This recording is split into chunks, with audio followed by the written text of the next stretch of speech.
How to create a success recipe on AchvMate. Are you ready to share your expertise, grow your audience, and help others succeed? Today, I'll show you exactly how to create your first success recipe on AchvMate. In just a few minutes. Step 1. On the left-hand menu, under Recipes, click View All. You'll see a list of your recipes, or none if you're just getting started.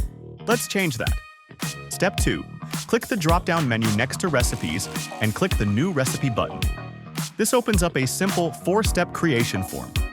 Let's walk through it. Step 3. Start with a clear, inspiring title, like 30-Day Fitness Reset, or Master Your Morning Routine. Add a short description to tease your users about the transformation they can expect. Want to go deeper? Fill in the full description too. Choose your category: fitness, finance, mindset, you name it. Don't forget to add tags and choose your output type, whether it's a checklist, journal prompt, or roadmap. Step 4. Now, personalize the journey. Write your own questions or let the AI generate some for you.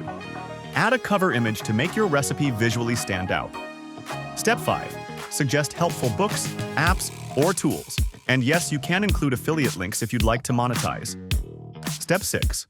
Add an SEO title and description so more people can find your recipe online. You can also enable donations to let your audience support your work. And that's it. Your success recipe is ready to go. Share it with your community and start building impact. One step at a time. Your knowledge could change someone's life. Head over to the dashboard and create your first success recipe today with AchvMate.